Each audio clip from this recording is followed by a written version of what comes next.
Hey, what's up everybody and welcome back to the channel. Today we're covering one of the most fundamental aspects of stick welding, and those are your angles. So whether you're running a 60-10 root pass or stacking beads with a 70-18, getting that right angle is gonna make all the difference. So today we're gonna cover travel angle and work angle and how to adjust in different positions. Now let's go back to the basics and review exactly what those angles mean. Number one is your work angle. That's the angle that's relative to your work piece.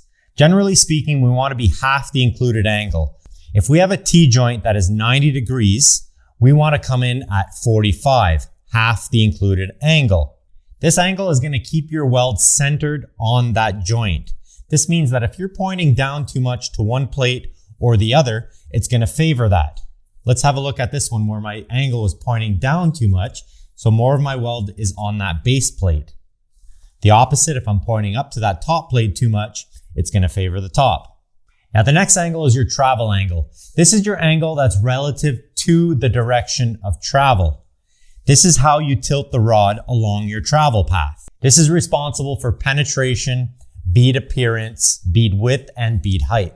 We should mention that any of the stick welding done today was done with Weld's newest member of the family, the 5 Pro 261 M Series. This is a multi-process welder, and although we were doing stick today, this thing really shines when it comes to MIG welding.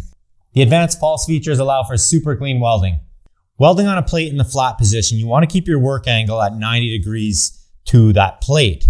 You may want to drop it to 85 just to get comfortable. For your travel angle, you want to be between 0 and 10 degrees in the direction of travel. This helps with puddle control and preventing slag from getting ahead of the arc. As your rod burns off, it likes to change your angle a little bit. One way to overcome this is to turn your electrode holder to the side. On a horizontal fillet weld, you want to keep your work angle at 45 degrees to the workpiece and maybe pointing up or down a little bit depending on how that puddle behaves. Pointing down too much and you'll favor the bottom. Pointing up, you'll favor the top. For travel angle, you want to keep it between 0 and 10 degrees again in that direction of travel. Vertical fillet welds. So for vertical uphill, instead of dragging, it's more common to push the puddle. This means our electrode is tilted back towards the start of the joint.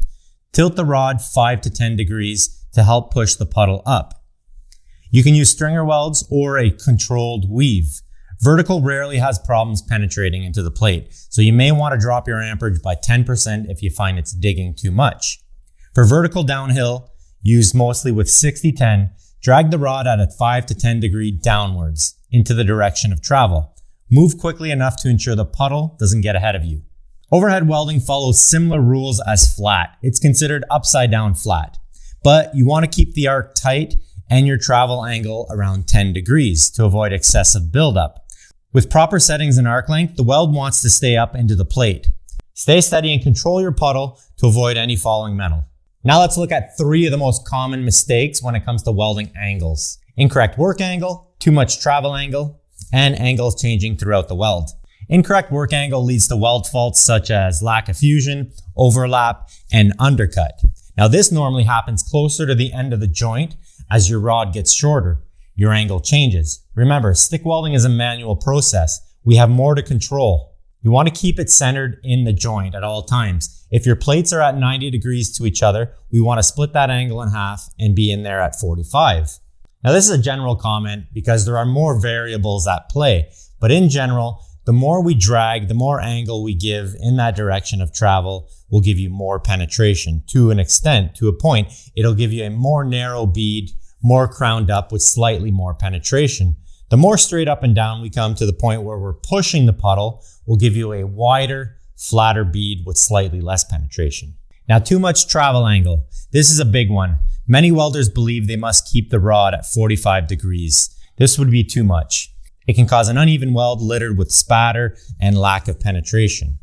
Remember, a good angle is to stay between 0 and 10 degrees.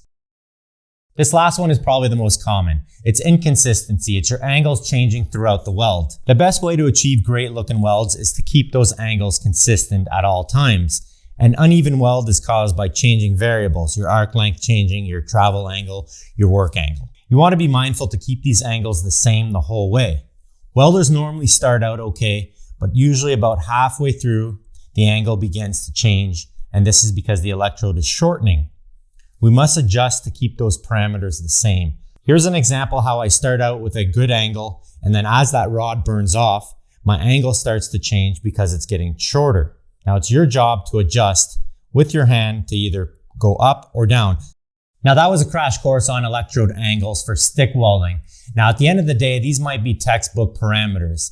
You're gonna wanna look at the puddle and change and react to what that puddle is doing. Sometimes we have to adjust arc length. Sometimes we have to adjust in order to react to what that puddle is doing in that weld joint. So after some time, after we burn enough rod, this kind of becomes second nature. We depend less on those specific angles and more at what the puddle is doing. We need to have those basics. We need to have those foundations set in place, especially if you're brand new and you want to be welding in other processes. Stick welding can really help with that. It's beneficial to learn this process first. So what we want to do is we want to take what we've learned here today, go out, buy yourself a giant box of rods and just burn rods all day long. Every now and then we go back to the basics, we review, we make sure we're doing what's suggested, and then we evaluate. After some time, this becomes second nature. Hopefully mastering these techniques will get you better, cleaner looking welds in any positions. If this helped, like and subscribe for more tips like this, or drop me a comment for more video ideas. Thank you for watching, and as always, keep those lenses clean.